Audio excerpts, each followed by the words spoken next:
So today we will start our unit number 2 of our course, Optical Network and Satellite Communication. This is our unit 2. The name of the unit is Optical Losses. As we know, we are discussing about the optical network and satellite communication. So in that we have completed our first unit. Yeah. And second unit is optical losses. Okay. So what syllabus we have to discuss in this unit, that we will just take a look. Reflection हमें देखना है, ये जो properties है light की, कि light का behaviour कैसे रहता है डिफरेंट मीडियम में, डिफरेंट सिचुएशंस में, उसका बिहेवियर हमें सीखना है, उसकी कैरेक्टरिस्टिक सीखनी है, उसके प्रॉपर्टीज हमें सीखना है इसमें. ओके. रिफ्लेक्शन क्या होता है, रिफ्रैक्शन क्या होता है, देन टोटल इंटरनल रिफ्लेक्शन क्या होता है, then Snell's law, this very important law is also called as law of refraction. Then critical angle, this critical angle is also very important to establish uh, to establish the light rays communication or transmission through the fiber optic cable. Then numerical aperture, then acceptance angle, acceptance cone, then some numerical based on this concept. Then splicing techniques. अगर दो fibre optic cable break होते हैं तो उनको join करने के लिए हम एक टेक्निक यूज करते हैं, उसको स्प्लाइसिंग टेक्निक बोलते हैं. उसमें डिफरेंट टाइप्स है, fusion splicing, V groove splicing, elastic tube splicing. Okay. Then उसके बाद हम देखेंगे losses in optical fibre. Optic fibre cable में क्या क्या लॉसेस होते हैं, how light get loss in optic fibre cable, क्या क्या उसके रीजंस होते हैं, वो भी हम देखेंगे. उसमें डिफरेंट लॉसेस हमें देखना है, एब्सॉर्प्शन लॉस, स्कैटरिंग लॉस, उसके बाद dispersion loss, radiation loss, then coupling loss. ये डिफरेंट लॉसेस हमें डिस्कस करना है. उसके बाद ओटीडीआर हमें देखना है. OTDR stands for optical time domain reflectometer. अगर फाइबर ऑप्टिक केबल का यूज करके अगर हमने सपोज कोई कम्युनिकेशन एस्टेब्लिश किया है और बीच में कहीं केबल अगर ब्रेक होती है, तो ओटीडीआर ये डिवाइस का यूज करके हम पता कर सकते हैं कि सोर्स से कितने डिस्टेंस तक, कहाँ पे, किस लोकेशन में हमारा केबल ब्रेक हुआ है. That location we can find out by using this OTDR device. तो उसका हम वर्किंग प्रिंसिपल देखेंगे, ब्लॉक डायग्राम देखेंगे, उसके स्पेसिफिकेशंस भी डिस्कस करेंगे, और उसके क्या क्या एप्लीकेशंस रहते हैं, that also we are going to discuss. So ये जो सिलेबस है, ये सिलेबस हमें पूरा यूनिट नंबर 2 में देखना है. ओके. तो हम जो चैप्टर में कॉन्सेप्ट देखने वाले हैं अभी, कंटेंट्स क्या क्या है. 2.1 लाइट प्रोपेगेशन, उसके बाद क्रिटिकल एंगल क्या होता है, acceptance and angle acceptance cone, numerical aperture, principle of light propagation, optic fiber cable, then splicing technique, losses in optical fiber and optical time domain reflectometer. जो वो हमने अभी डिस्कस किया था, वो हमें वन बाय वन अभी देखना है. ठीक है. So first will see light propagation basic concept. अब सबसे पहले तो हमें ये देखना है कि लाइट कैसे प्रोपेगेट होती है. जो लाइट रहता है, ऑप्टिकल सिग्नल, वो प्रोपेगेट कैसे होता है. प्रोपेगेट मतलब वो कैसे ट्रांसमिट होता है, कैसे हम ईयर से होगा या फाइबर ऑप्टिक केबल से होगा, वो प्रोपेगेट कैसे होता है, वो हम देखेंगे. तो लाइट हैज वेव नेचर. देखो ये सबसे इंपॉर्टेंट चीज है, लाइट का नेचर क्या है, वेव. मतलब लाइट वेव के फॉर्म में क्या होती है, ट्रेवल होती है. अब लाइट क्या रहता है, light light is a combination of photons. और फोटोन कैसे इमिट होते हैं वो हमने एलईडी और लेजर डायोड में देखा था. Okay. So number of photons मिलके लाइट बनती है, और वो लाइट का नेचर कैसे होता है, वेव का नेचर होता है. और लाइट का नेचर ये ट्रांसवर्स वेव का होता है ऑलवेज. ट्रांसवर्स वेव मतलब it is like a sinusoidal nature. That means light is in the form of electromagnetic wave. तो लाइट ये किसके फॉर्म में रहती है, इलेक्ट्रोमैग्नेटिक वेव के फॉर्म में रहती है. ठीक है. Light is the form of electromagnetic wave, ये बात आप याद रखो. However, Einstein and Planck showed that the light also has a particle nature and particles of light are called as photon. Einstein और प्लैंक के दो जो साइंटिस्ट है, एमिनेंट साइंटिस्ट है फिजिक्स में, उन्होंने ऐसा एक्सपेरिमेंट से ये प्रूव किया था कि लाइट का नेचर जो है वो पार्टिकल्स का है, मतलब लाइट ये टाइनी पार्टिकल्स की बनी होती है, और उस पार्टिकल को फोटोन कहते हैं। उस पार्टिकल को क्या कहते हैं? Photon. Okay, so photon possess energy that is proportional to the frequency of light। तो वो जो फोटोन की एनर्जी रहती है, फोटोन मतलब क्या? लाइट का स्मॉलेस्ट पार्टिकल, मतलब जिस पार्टिकल से लाइट बनी हुई होती है। तो वो जो फोटोन है, वो फोटोन फोटोन में जो एनर्जी होती है वो किस पे डिपेंड रहती है? उस लाइट की एनर्जी पे डिपेंड रहता है, इस लाइट की फ्रीक्वेंसी पे डिपेंड रहता है। The energy possessed by the photon is depends upon the frequency of that light। कितनी फ्रीक्वेंसी उस लाइट सिग्नल की है, हर लाइट की फ्रीक्वेंसी अलग रहती है। ओके, जैसे डिफरेंट कलर्स के लाइट जो रहते हैं उनकी फ्रीक्वेंसी अलग रहती है, इंफ्रारेड की फ्रीक्वेंसी अलग रहती है, अल्ट्रावायलेट लाइट की फ्रीक्वेंसी अलग रहती है। कुछ लाइट आंखों से दिखता है मतलब विजिबल रहता है, कुछ लाइट आंखों से दिखता नहीं मतलब वो इनविजिबल रहता है। ठीक है, सो उन्होंने एक इक्वेशन दिया था, EP is equal to H F. अभी ईपी क्या है? It is the photon energy in joule, मतलब उस लाइट के एक फोटोन में जो एनर्जी रहती है उसको बोलते हैं energy content in that photon. और किस में मेजर करते हैं उसको? जूल में। So EP is nothing but a photon energy in joule. कितनी एनर्जी एक फोटोन में? एच है, ये प्लैंक्स कांस्टेंट है, उसको प्लैंक्स कांस्टेंट बोलते हैं। Energy depends upon the frequency of the signal, पर बीच में एक कांस्टेंट रहता है, और वो कांस्टेंट को बोलते हैं हम प्लैंक्स कांस्टेंट, और उसकी वैल्यू रहती है 6.625 इंटू 10⁻34 जूल सेकंड। ये है प्लैंक्स कांस्टेंट की वैल्यू। और f is the frequency of the light, light की फ्रीक्वेंसी। तो ये इक्वेशन इज बहुत इंपॉर्टेंट है, E is equal to H F. इस इक्वेशन के यूज करके हम कितनी एनर्जी है पर्टिकुलर लाइट में वो फाइंड आउट कर सकते हैं, या अगर इतनी पर्टिकुलर एनर्जी लाइट में है तो उसकी फ्रीक्वेंसी क्या है वो भी हम फाइंड आउट कर सकते हैं, और उससे हम लाइट की वेवलेंथ भी फाइंड आउट कर सकते हैं। But F is equal to C by lambda, ये इक्वेशन भी हमें मालूम है। C is equal to F lambda, मतलब F is equal to C by lambda. F क्या होती है? फ्रीक्वेंसी ऑफ लाइट सिग्नल और electromagnetic signal, C is the velocity of the light, and lambda is the wavelength of the light. Okay, so EP is equal to, हम क्या करेंगे F की जगह पे, यहाँ पे इस इक्वेशन में एफ की जगह हम क्या करेंगे? सी बाय लैम्बडा को पुट करेंगे। क्या आएगा इक्वेशन?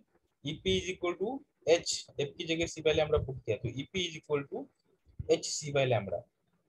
ओके, वेयर सी क्या होता है?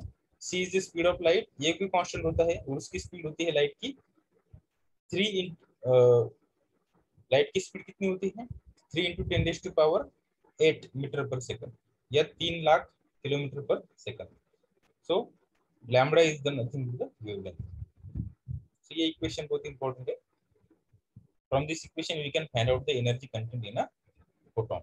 Okay, so the ground state, अब ground state क्या चीज है? Out of many energy levels or states of an atom, the lowest energy state is called as ground state। जिसमें सबसे कम एनर्जी रहती है, lowest एनर्जी स्टेट रहती है एटम में, उसको ग्राउंड स्टेट बोलते हैं। और दूसरी रहती है एक्साइटेड स्टेट। एक्साइटेड स्टेट मतलब क्या? An energy level above the ground level is called as an excited state. Ground level के अबोव जो एनर्जी लेवल रहती है इलेक्ट्रॉन्स की उस पर्टिकुलर एटम में, उसको बोलते हैं एक्साइटेड स्टेट। ठीक है, आपको मालूम है कि एटम में क्या होता है? डिफरेंट शेल में डिफरेंट इलेक्ट्रॉन्स होते हैं, और डिफरेंट शेल में डिफरेंट एनर्जी होती है। हर शेल की एनर्जी लेवल अलग रहती है, और जैसे शेल न्यूक्लियस से लेके उसका डिस्टेंस बढ़ते जाता है शेल का, जैसे वो आउटरमोस्ट सेल तक बढ़ते जाता है, वैसे उस शेल में जो एनर्जी रहती है वो बढ़ती जाती है। ठीक है, then next is the spontaneous emission. ये हमने एलईडी में देखा था ऑलरेडी। स्पॉन्टेनियस इमिशन क्या रहता है? If an atom decays from an higher energy state to a lower energy state, then the loss of energy E2 minus E1 as shown in the figure is emitted as a photon of light। ये बहुत ही important चीज है, ये आपको समझना बहुत important है कि लाइट इमिट होती कैसे, फोटोन इमिट होता कैसे।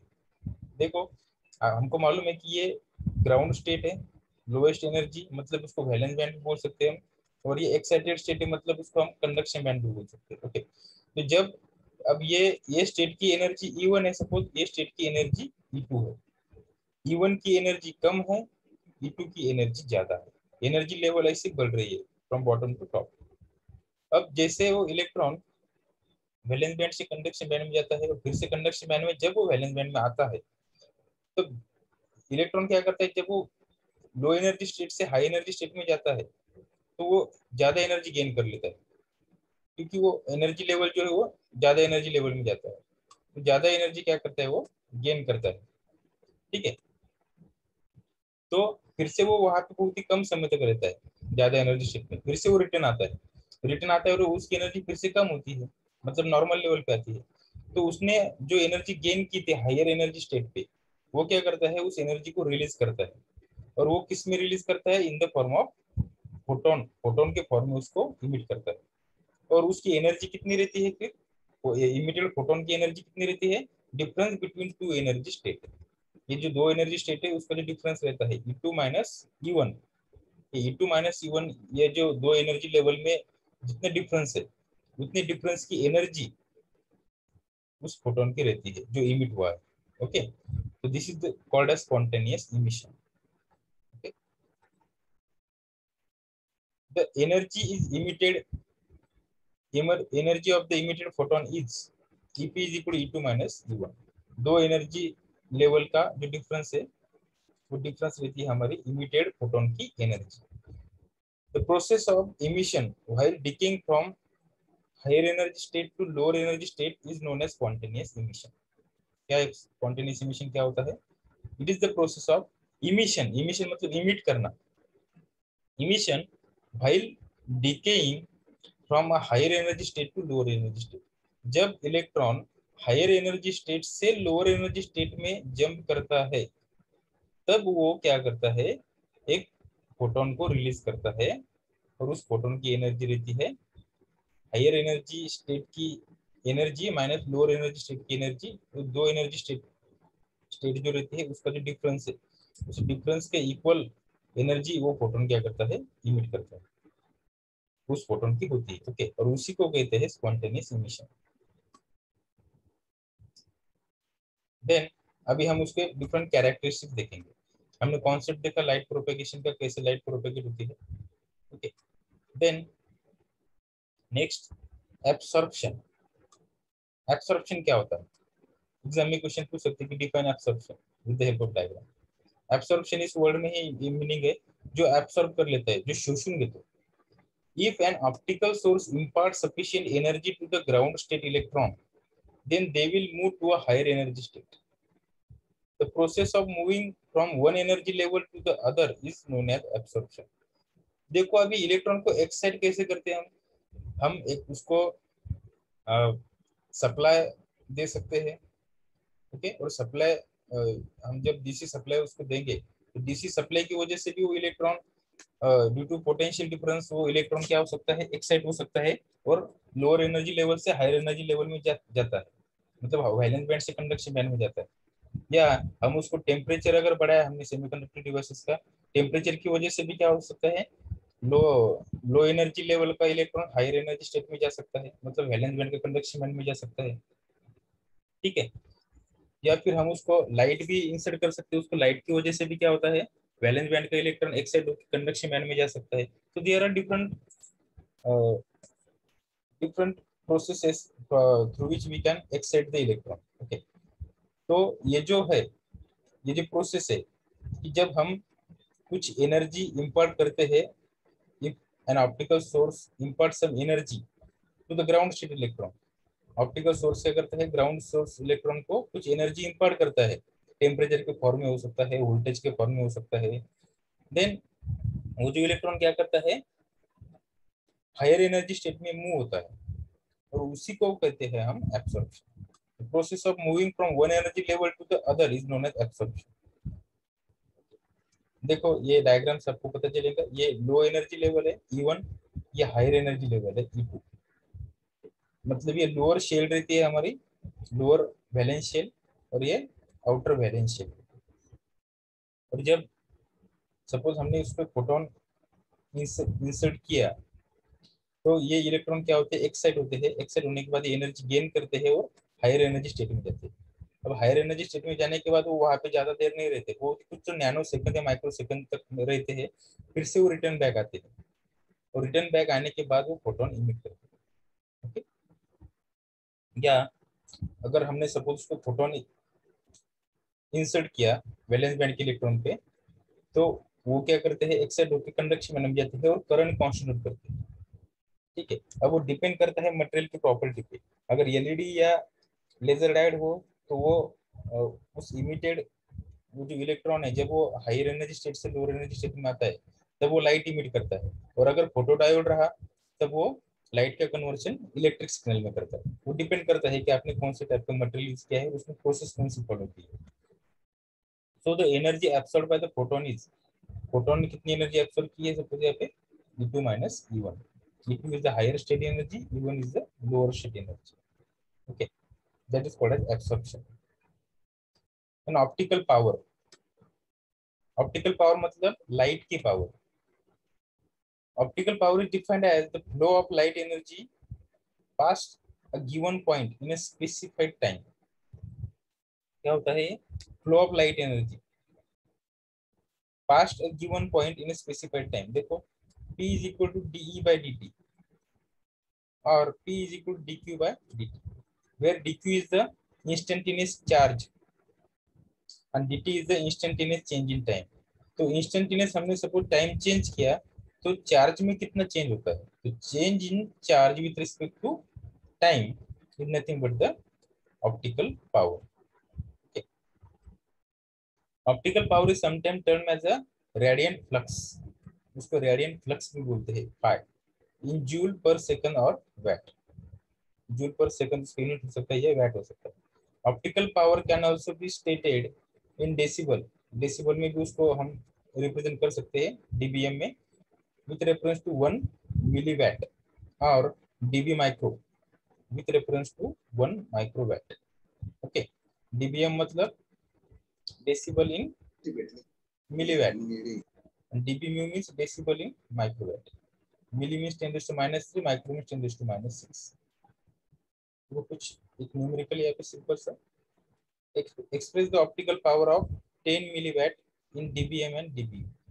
तो देखो dBm मतलब क्या, हम कैसे कन्वर्ट करते हैं, ये कन्वर्शन फार्मूला है उसका 10 log base 10 10 milliwatt express the optical power of 10 milliwatt in dBm and dB mu। तो 10 milliwatt डिवाइडेड बाय 1 milliwatt किया हमने, तो हमें मिलेंगे यहाँ पे 10 dBm। और dB mu में कैसे करेंगे हम, power in dB mu is equal to 10 log base 10 10 milliwatt, उसको कन्वर्ट करना है dB mu में, तो divided by 1 mu watt 1 microwatt। तो 10 into 10 raised to power minus 3 10 in 1 into 10 raised to power minus 6, तो कैलकुलेशन करने के बाद आएंगे 40 dB mu। dB mu means decibel in microwatt।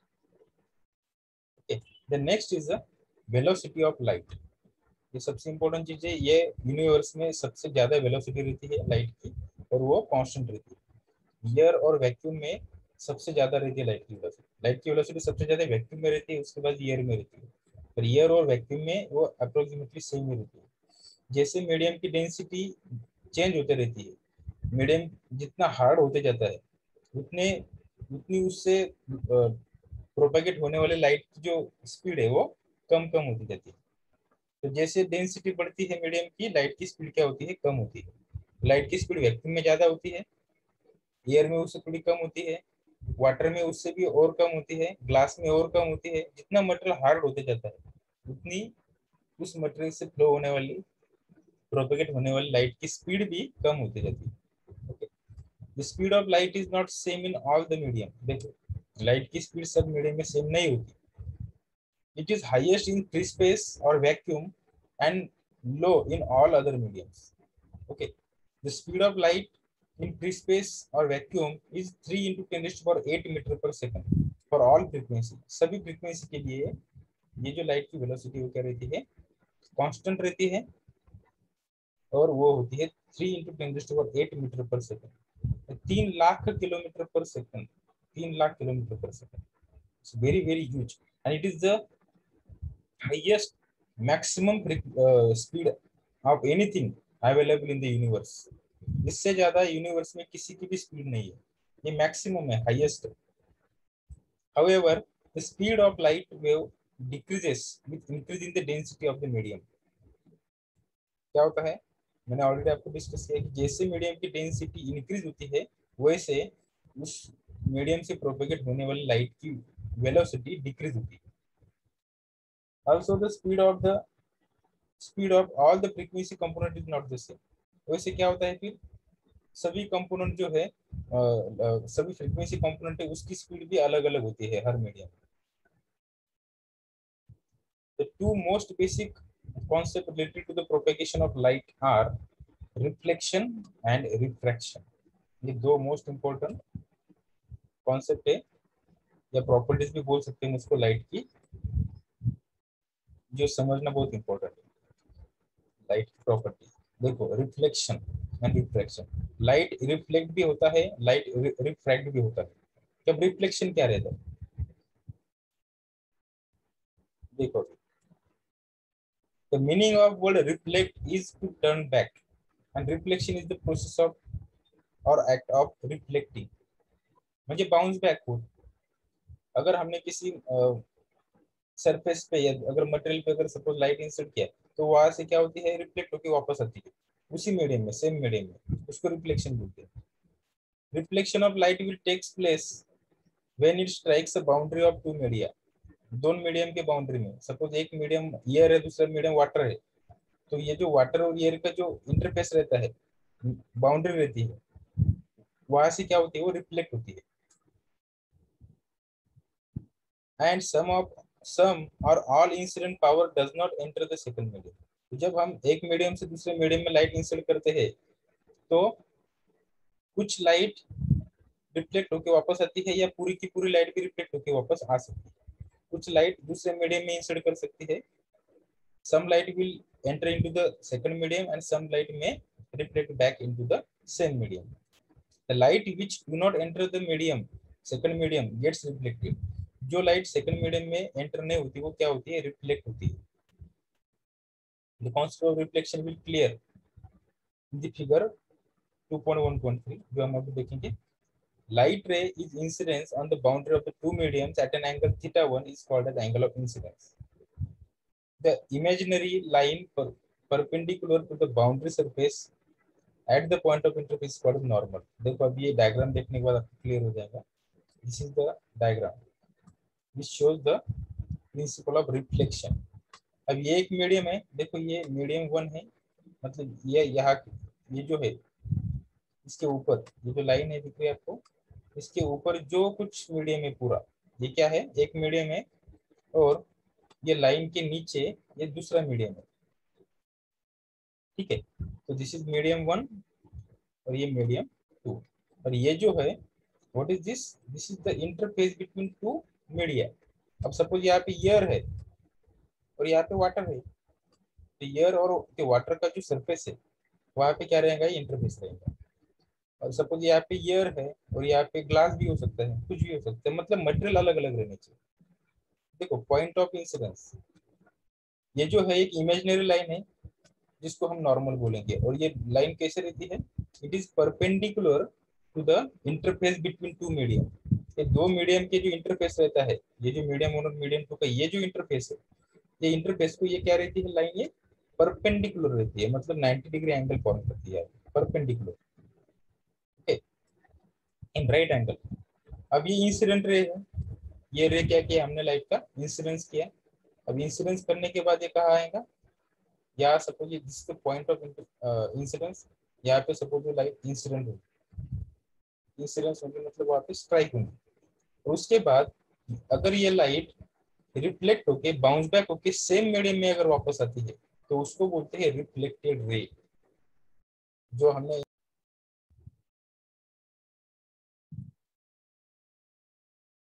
जो इंसिडेंट किया उसको बोलते हैं इंसिडेंट रे, और जो रिफ्लेक्ट हुए उसको बोलते हैं रिफ्लेक्टेड रे।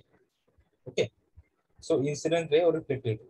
और अब ये इंसिडेंट रे जो है लाइट, जो हमने इंसिडेंस किया, वो इंसिडेंट रे का वो नॉर्मल के साथ जो एंगल होता है, देखो ये नॉर्मल के साथ ये जो एंगल फॉर्म किया यहाँ पे, उसको बोलते हैं एंगल ऑफ इंसिडेंस। तो the theta one is nothing but the angle of incidence. So what is the angle of incidence? Angle of incidence is nothing but the angle between incident ray with respect to normal. Normal के साथ जो incident ray का जो angle है उसको बोलते हैं angle of incidence। और दूसरा रहता है ये जो वेव यहाँ से स्ट्राइक होके बाउंस बैक होके वापस आई है सेम मीडियम में, तो उसको बोलते हैं angle of reflection, theta two. तो theta two is nothing but the angle of reflection. Okay, देखो incident ray makes angle theta 1 with respect to the normal, whereas reflected ray makes an angle theta 2 with respect to normal. The velocity of incidence and reflected ray of light will be equal as both are in the same medium. तो अभी जो incident ray की velocity थी वही reflected ray की velocity रहेगी। क्यों? क्योंकि दोनों भी सेम मीडियम में है। अगर वो डिफरेंट मीडियम में रहते तो उनकी वेलोसिटी शायद अलग रहती, पर सेम मीडियम में होने के कारण उनकी वेलोसिटी क्या रहेंगी? सेम रहेंगी। Hence, the angle of reflection is equal to angle of incidence. तो angle of incidence ये always angle of reflection के इतना ही रहता है। तो remember angle of incidence is always equal to angle of reflection. Now the law of reflection. Reflection की क्या क्या laws है? Law of reflection. If the reflecting surface is very smooth, अगर reflecting surface smooth है, the reflection of the light occurs is called as specular or regular reflection. The laws of reflection are as follows. The incident ray, क्या क्या laws है उसको देखेंगे one by one. The incident ray, the reflected ray and the normal to the reflection surface at the point of the incidence lie in the same plane। देखो क्या पता है उन्होंने, जो इंसिडेंट रे रहता है, रिफ्लेक्टेड रे रहता है, और जो नॉर्मल रहता है, नॉर्मल किसको? To the reflection surface at the point of the incident lie in the same plane। म्हणजे मतलब क्या?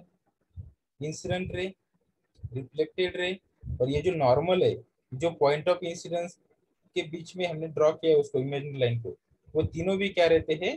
सेम मीडियम में रहते हैं, और लाई इन द सेम प्लेन और सेम मीडियम। सेकंड लॉ क्या है? The angle which the incident ray makes with the normal is equal to the angle which the reflection ray makes to the same normal। देखो ये एक law है, जो angle ये incident ray ने normal के साथ फॉर्म किया है, वो एंगल जो रिफ्लेक्टेड रे ने नॉर्मल के साथ फॉर्म किया है, वो दोनों भी क्या रहते हैं? सेम रहते हैं, इक्वल रहते हैं। ठीक है, मतलब angle of incidence is equal to angle of reflection. तीसरा लॉ क्या है? The reflected ray and the incident ray are on the opposite sides of the normal। देखो नॉर्मल इंसिडेंट रे और रिफ्लेक्टेड रे नॉर्मल के क्या opposite side में रहते हैं। अगर इंसिडेंट रे इस साइड में है तो रिफ्लेक्टेड रे अदर साइड में रहेगा, इसके नॉर्मल के, विथ रिस्पेक्ट टू नॉर्मल। ठीक है, that is also the law of reflection. Now next is the reflection coefficient. Reflection coefficient क्या होता है? The reflection coefficient is defined as the ratio of amplitude of the reflected wave with the amplitude of the incident। मतलब कितनी wave reflect हुई और कितनी wave हमने incident किया था, उसका एम्पलीट्यूड मतलब पावर, उनका जो रेशियो उसको बोलते हैं रिफ्लेक्शन कोएफिशिएंट। अगर हमने जितनी वेव इंसिडेंट की उतनी ही वेव अगर रिफ्लेक्ट हो रही है, मतलब रिफ्लेक्शन कोएफिशिएंट 1 है। 1 है मतलब जितनी पावर इंसिडेंट की उतनी ही पावर हमें रिफ्लेक्ट हो रही है हमारे, तो रिफ्लेक्शन कोएफिशिएंट 1 है मतलब क्या? पूरी की पूरी पावर रिफ्लेक्ट हो रही है, कुछ भी पावर उस सेकंड मीडियम में एंटर नहीं कर रही है। ओके, तो उसको बोलते हैं reflection coefficient. The reflection coefficient describe how much of an incident energy is reflected by the surface of the different index of refraction such as glass। मतलब एक मीडियम से दूसरे मीडियम में जब हम लाइट इंसर्ट करते हैं तो कितनी लाइट, कितनी इंसर्टेड लाइट ये वापस आती है सेम मीडियम में, वो हमें पता चलता है by the value of reflection coefficient. It is denoted by gamma and the perfect conductor gamma is equal to 1। अगर परफेक्ट कंडक्टर रहा तो ये gamma क्या रहता है, ये इफिशियंसी क्या रहती है, 1 रहती है। 1 मतलब क्या, जितनी पावर इंसिडेंट की पूरी रिफ्लेक्ट होती है, जितना इंसिडेंट किया है लाइट पूरा का पूरा क्या होता है, रिफ्लेक्ट होता है, तभी जो इफिशियंसी कोएफिशिएंट रहता है रिफ्लेक्शन का वो 1 रहता है। The next is the power transmission coefficient. Power transmission coefficient क्या होता है, it is defined as the portion of the total incident power which is not reflected.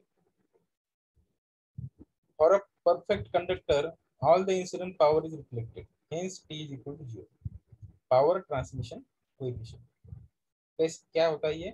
It is defined as portion of the total incident power. जो power हमने total incident किया है दो medium के interface पे, जो रिफ्लेक्ट नहीं हुआ है उसको बोलते हैं power transmission coefficient.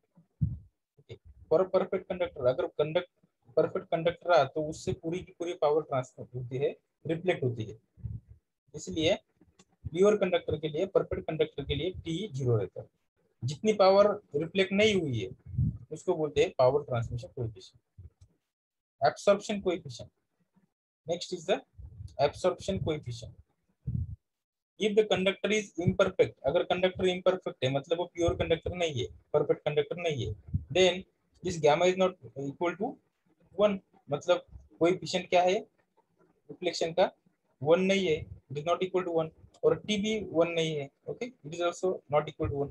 Both this coefficient will be dependent on, अभी दोनों भी कोएफिशिएंट किस पे डिपेंड रहते हैं, angle of incidence. Angle of incidence कम ज्यादा होगा तो ये चेंज होता है।